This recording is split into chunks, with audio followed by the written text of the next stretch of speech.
বিএনপির দেয়ালে পিঠ ঠেকেছে এই কথা আমি বলবো না, তবে বিএনপি স্মরণকালের অন্যতম এক পলিটিক্যাল চ্যালেঞ্জের মধ্যে আছে। আওয়ামী লীগের সময় শত্রু ছিল প্রকাশ্যে, এবং শেখ হাসিনা দাঁড়াতে দিবে না বিএনপিকে, পুলিশ দাঁড়াতে দিবে না, র্যাব দাঁড়াতে দিবে না, ডিবি খুঁজে বেড়াবে, এবং একটু আধটু কথা বললেই, নিঃশ্বাস গরম হলেই সেই নিঃশ্বাস চেপে ধরা হবে। এটা হয়ে গেছিল একদম স্বীকৃত একটা ঘটনা, এবং তারা সংসদে ছিল না, দলীয় কার্যক্রমে ছিল না, তাদেরকে কোণঠাসা করতে করতে একদম কোণঠাসা করে ফেলেছিল। বিশেষ করে 24-এর নির্বাচন এমনভাবে করা হয়েছিল, বিএনপি করার কিছু ছিল না। কিন্তু এবার এসে প্রকাশ্যে বিএনপি রাজনৈতিক অ্যাক্টিভিটি করছে, শহর সমাবেশ করছে, মিটিং সিম্পোজিয়াম করছে, কোনো বাধা নেই। বলতে গেলে তুলনামূলক ওইভাবে গ্রেফতারও নেই তাদের বিরুদ্ধে, যেটা আওয়ামী লীগ আমলে ছিল, বা এখন এই সরকারের আমলে আওয়ামী লীগের বিরুদ্ধে যেটা আছে সেটা বিএনপি নেই। কিন্তু মনস্তাত্ত্বিক চাপের দিকে কি আওয়ামী লীগ সময় যতটা চাপে ছিল তার চেয়ে বেশি আছে দলটি?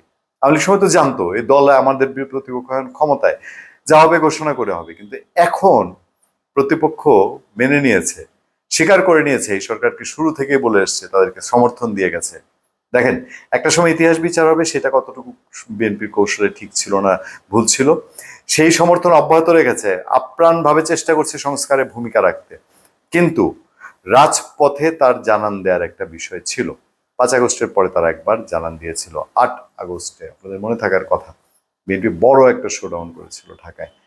এখন আবার প্রফুল্ল চিত্তে তারা করতে পারবে কিনা, আবার আগামী দিনে ক্ষমতার বলিয়ান হয়ে বা ক্ষমতার মসনদে বসে করতে পারবে কিনা, এরকম একটা দোলাচল সামনে আছে। এই কারণে যে আদতে কি হচ্ছে ভেতরে, আওয়ামী লীগ আস্তে আস্তে বাইরে আসছে। আওয়ামী লীগ তো অবশ্যই বিএনপির শত্রু না, যতই হোক বাইরে আসছে। আজকে এক জেলার একজন মানুষ আমাদেরকে বলছিল যে আমি তো খবর পাচ্ছি, ঢাকায় থাকেন, যে আমার জেলায় এখন প্রতিদিনই মোটামুটি আওয়ামী লীগ বেরোচ্ছে, কিন্তু পুলিশও কিছু বলে না, বিএনপিও কিছু বলে না। তো পলিটিক্স ভেতর বেরো অনেক জটিল। আবার জামাত ইসলামী তার ঘাড়ের উপর নিঃশ্বাস ফেলছে, এনসিপি তার ঘাড়ের উপরে নিঃশ্বাস ফেলছে। এই সময় কি বিএনপির আবারও তার নিজের তাকত, তার নিজের শক্তি, নিজের শোডাউন করার সময় এসছে কিনা?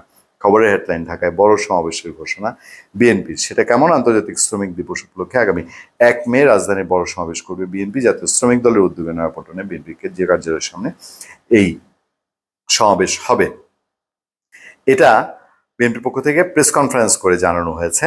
এবং মুদ্রা কথা হচ্ছে, ঢাকার পাশাপাশি দেশের সব মহানগর, জেলা, শহরে স্থানীয় শ্রমিক দলের উদ্যোগে সমাবেশ অনুষ্ঠিত হবে। এ সময় সাংবাদিকদের প্রশ্নের জবাবে বলা হচ্ছে, সংস্কার কমিশনে যে প্রতিবেদন জমা দিয়েছে তা বিএনপি সমর্থন করে। মূলত মে দিবসে বিএনপি সবসময় প্রোগ্রাম করে, এটা নতুন না।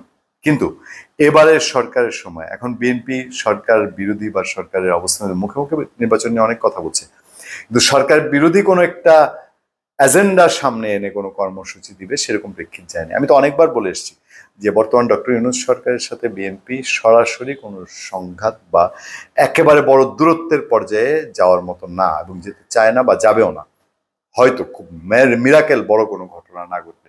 ওই যে বলছিলাম, দেয়ালে পিঠ থেকে যদি না যায় বিএনপি সেই জায়গায় যাবে না। কারণ বিএনপি এখনো জানে যে সামনে ইলেকশনটা হয়ে গেলে পরে বিএনপির জন্য আসলে খুব দুশ্চিন্তার কিছু নেই। তবে তার যে শক্তি আছে এটা দেখানোর জন্য একটা উপলক্ষ প্রয়োজন ছিল কিনা। ধন্যবাদ সবাইকে, ভালো থাকবেন, সুস্থ থাকবেন। সত্য, করুণা এবং সহনশীলতার সাথে আপনার সাথে আমি আতিক রহমান পূর্ণিয়া।